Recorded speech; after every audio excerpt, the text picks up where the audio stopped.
जय हिंद, नमस्कार दोस्तों। मैं अभिषेक आपके अपने YouTube channel prep sky institute पर पुनः आप लोगों का मैं स्वागत कर रहा हूं।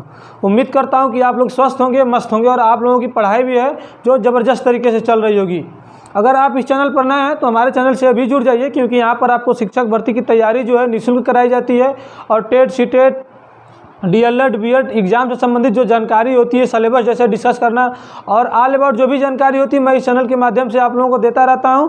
और टेट, सीटेट, सुपर टेट की जो है निःशुल्क कक्षाएं भी प्रोवाइड कराता रहता हूं आपको। तो चैनल को से अभी आप लोग नहीं जुड़े हैं तो तुरंत जुड़ जाइए। आज का देखिए दोस्तों, हमारा टॉपिक है, जैसा कि आप लोग जानते भी होंगे कि मैंने पिछले वीडियो में DLED फर्स्ट सेमेस्टर का जो है जो सिलेबस है उसको डिस्कस किया था। जो DLED फर्स्ट सेमेस्टर में, BTC फर्स्ट सेमेस्टर में जो है हमारा किस प्रकार से कौन से कितने पेपर होते हैं, इंटर्नशिप कब होती है, टीचिंग कब लगती है, ये सब जो तमाम सारी चीज़ें होती हैं मैं आप लोगों को बताया था। और कौन सा पेपर कितने नंबर का होता है, सिलेबस क्या होता है, पूरी तरीके से वहाँ पर डिस्कस किया था। तो उसके बाद जो है अब जो है हम लोग जो DLED का सेकेंड सेमेस्टर का है सिलेबस उसको डिस्कस करने वाले हैं। तो आप लोग वीडियो में अंत तक बने रहिएगा। बने रहेंगे तो चीज़ें अच्छे से समझ में आएगी। और आप लोगों को जो है देखिए, सबसे पहले क्या होता है कि अगर कोई भी एग्ज़ाम हो या फिर कोई भी पेपर हो, अगर आप उसका जो सिलेबस है एक अच्छे ढंग से पढ़ लेते हैं तो चीज़ें जो है आप लोगों को वहीं पर जो है बहुत ज़्यादा आसान हो जाती हैं और आप लोगों को जो है अच्छे से समझ में आने लगता है। सिलेबस जो है जो बताया जाता है किसी भी संस्था जो परीक्षाएँ कराती है, जैसे PNP ही हो गई, तो सिलेबस का डिस्कस करने का एक यही होता है सिस्टम कि अगर आप कहीं क्लास नहीं कर पा रहे हैं, किसी कारणवश नहीं जा पा रहे हैं, अगर आपके पास बुक्स है या फिर YouTube है तो उसके माध्यम से भी आप पढ़ सकते हैं। तो यही कारण होता है कि जो सिलेबस होता है कोई भी एग्ज़ाम का, किसी भी एग्ज़ाम का बहुत अच्छे से डिस्कस किया जाता है। तो आइए लेट न करते हुए हम लोग वीडियो को स्टार्ट करते हैं। देखिए, सबसे पहले आप लोग देखेंगे इसमें दोस्तों, सबसे पहले जो है वर्तमान भारतीय समाज एवं प्रारंभिक शिक्षा, मतलब इसका क्या है, देखिए टॉपिक से ही समझ में आ रहा है। सबसे पहले जानिए कि ये जो 50 नंबर का यहाँ पर लिखित आपसे पूछा जाएगा। देखिए, लिखित का जो है DLED में बाह्य मूल्यांकन कहा जाता है और जो आंतरिक मूल्यांकन होता है जिसे आप प्रैक्टिकल भी कहते हैं, तो वो भी। तो आप समझिए कि जहाँ 50 नंबर का ये पूछ रहा है, लिखित परीक्षा होगी तो 50 नंबर जो है आंतरिक मूल्यांकन, यहाँ भी ऐसे लिख लीजिएगा। 25 नंबर 25 नंबर आंतरिक मूल्यांकन, यहाँ पर भी। मतलब जो भी जितने नंबर का है लिखित पेपर होगा उतने नंबर का ही प्रैक्टिकल भी होगा। यही कारण है दोस्तों कि आप लोग भी जानते होंगे कि DLED में 85-90% पाना थोड़ा आसान होता है। अगर थोड़ा सा भी बच्चा स्टूडेंट अगर पढ़ लेता है तो 90% के पार जाना तय है उसका। तो ये सब रीजन होते हैं। 50 नंबर आंतरिक मूल्यांकन, 50 नंबर बाह्य मूल्यांकन, ये यहाँ पर भी आप लोग इसको देख लीजिएगा।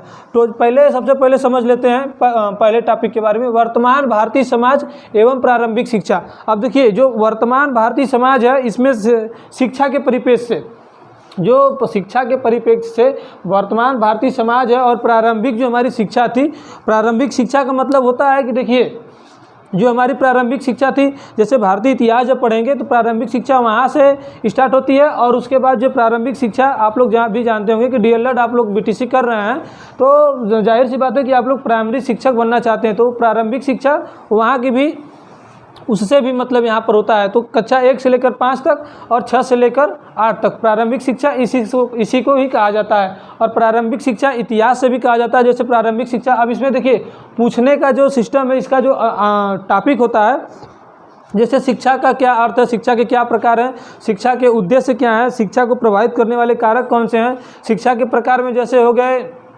औपचारिक शिक्षा, अनौपचारिक शिक्षा और दूरस्थ शिक्षा। जैसे आप लोग हमसे हमारे माध्यम से जुड़े हैं तो ये YouTube जो है चैनल जो है दूरस्थ शिक्षा का एक उदाहरण है। आप अपने घर पे हैं किसी और सिटी में, मैं बनारस की सिटी में होकर आप लोगों को मैं ये सिलेबस डिस्कस कर रहा हूँ, तो ये दूरस्थ शिक्षा का उदाहरण हो गया। अब उसके बाद जो है जैसे प्रारंभिक शिक्षा में देखिए, ये भी दोस्तों आ जाएगा कि जो प्रारंभिक हमारी जो भारतीय इतिहास है उसको समझिए। भारतीय इतिहास से, जैसे भारतीय इतिहास में जो हड़प्पा सभ्यता के बाद जो है प्राचीन भारत जब स्टार्ट होता है, जैसे वैदिक काल हो गया, तो वैदिक काल में शिक्षा किस प्रकार से दी जाती थी, आश्रम पद्धति क्या थी, जब बच्चा स्कूल जाता था तो उसकी उम्र क्या होती थी, और जब एडमिशन लेता था वहाँ पर आश्रम में तो उसको क्या कहते थे, जब शिक्षा ग्रहण करके जब घर वापस आता था या फिर ज्ञान फैलाने के लिए जाता था समाज में तो उसे क्या कहते थे। फिर मध्यकाल में आएंगे। मध्यकाल में आप लोग भी जानते होंगे कि मुस्लिम जो शासन काल है वो पूरे देश में मुस्लिम जो शासनकाल है पूरे देश में था, और उसमें जो है शिक्षा की व्यवस्था कैसे थी, महिलाओं की शिक्षा की स्थिति क्या थी, कुछ ही महिलाएं पढ़ती थीं या सभी महिलाओं को शिक्षा का अधिकार था। तो ये सब तो तमाम जो सारी चीज़ें हैं मध्यकाल में आ जाएंगी। और उसके बाद जो आधुनिक शिक्षा हमारी किस प्रकार से है, कैसे शिक्षा प्रदान की जाती है आधुनिक काल में, उस प्रकार से बात किया जाएगा। तो ये जो 2 टॉपिक है दोस्तों। और देखिए दूसरा जो टॉपिक है शिक्षा के नवीन प्रयास। अब शिक्षा के नवीन प्रयास में जैसे अंग्रेजी काल में आप लोग आ जाएंगे, तो शिक्षा के लिए नवीन प्रयास क्या क्या हुए, कौन से जो जनरल डायल थे, तो वायसराज थे, शिक्षा के लिए क्या क्या प्रयास किए भारत में, अंग्रेजी शिक्षा के लिए क्या प्रयास किए, और उसके बाद जो है कौन कौन से आयोग बनाए गए। तो ये सब जो तमाम चीज़ें हैं दूसरे टॉपिक में पढ़ा जाता है। 50 नंबर का यहाँ पर भी। अब विज्ञान शिक्षण देखिए, विज्ञान का भी देखिए, आप खुद सोचिए कि आप जो है DLED या BTC कर रहे हैं, तो साधारण सी बात है आप लोग प्राइमरी अध्यापक बनना चाहते हैं, तो आप लोगों से यहाँ पर जो अन्य सब्जेक्ट है जैसे विज्ञान हो गया, गणित हो गया, सामाजिक अध्ययन, शिक्षण, अंग्रेजी, तो ये सब जो तमाम चीज़ें हैं तो उसी स्तर का पूछेगा आपसे जिस स्तर को आपको देना है दूसरे को। मतलब जब आप एक शिक्षक के रूप में नियुक्त हो जाएंगे, टेट सुपर टेट का एग्ज़ाम जो है आप लोग पास कर लेंगे, तो साधारण सी बात है प्राइमरी स्कूल में जाएंगे तो प्राइमरी के बच्चे को क्या चाहिए, एक बहुत सारी बेसिक चीज़ें ही चाहिए, बहुत हाई लेवल का तो चाहिए नहीं। तो यहाँ पर आप लोगों को जो विज्ञान पूछने वाला है बहुत बेसिक चीज़ ही पूछेगा। मैथ जो पूछता है बहुत बेसिक चीज़ यहाँ पर भी पूछता है। सामाजिक अध्ययन में देखिए ये सब जो चीज़ें हैं दोस्तों आप लोग भी जानते होंगे, फर्स्ट सेमेस्टर में पढ़ लिए होंगे। तो जो फर्स्ट सेमेस्टर के बाद जो जितने सारे सिलेबस कंप्लीट किए जाते हैं उसके बाद जो भी बचता है उसे सेकेंड सेमेस्टर में पढ़ाया जाता है, और उसके बाद जो है बाद का जो सिलेबस होता है उसे थर्ड सेमेस्टर में, फिर उसके बाद का सिलेबस जो है फोर्थ सेमेस्टर में पढ़ाकर इस तरीके से आप लोगों को 2 साल में 4 सेमेस्टर में पूरे जो सब्जेक्ट है कंप्लीट कराया जाता है। तो जो फर्स्ट सेमेस्टर के बाद आप लोग पढ़ने जहाँ तक पढ़ें उसके आगे से विज्ञान भी पढ़ेंगे, गणित भी पढ़ेंगे और सामाजिक अध्ययन भी पढ़ेंगे। सामाजिक अध्ययन में वही सब चीज़ें होती हैं जहाँ तक आप लोग पढ़े हैं उसके आगे पढ़ेंगे। हिंदी शिक्षण और अंग्रेजी शिक्षण 25 मार्क्स का। देखिए ये दोस्तों अंग्रेजी शिक्षण में देखिए फर्स्ट सेमेस्टर में क्या था कि आप लोग जो है संस्कृत पढ़ते थे, लेकिन यहाँ पर संस्कृत कंप्यूटर ना होकर के यहाँ पर अंग्रेजी दे दिया गया है, यही थोड़ा सा अंतर है। वहाँ पर फर्स्ट सेमेस्टर में 8 पेपर होता था, लेकिन यहाँ पर 7 ही पेपर होता है। बाकी जो इंटर्नशिप है आप लोगों की 100 नंबर की इंटरनल, 100 नंबर की एक्सटर्नल वो होने वाली है। शारीरिक शिक्षा का जो मैंने बताया था 25 नंबर और 25 नंबर का एक्सटर्नल इंटरनल मिला के 50 नंबर का हो गया। और समाज उपयोगी कार्य जो होते हैं 50 नंबर का ये हो गया। तो अगर इस तरीके से टोटल अगर मिला लिया जाए तो 350 नंबर जो है 350 नंबर इंटरनल हो जाता है और 450 नंबर एक्सटर्नल हो जाता है। इस तरीके से अगर टोटल ऐड किया जाए तो ये जो है टोटल मार्क्स 800 नंबर का आप लोगों का ये पेपर हो जाता है। तो 800 नंबर का दूसरा पेपर भी होता है।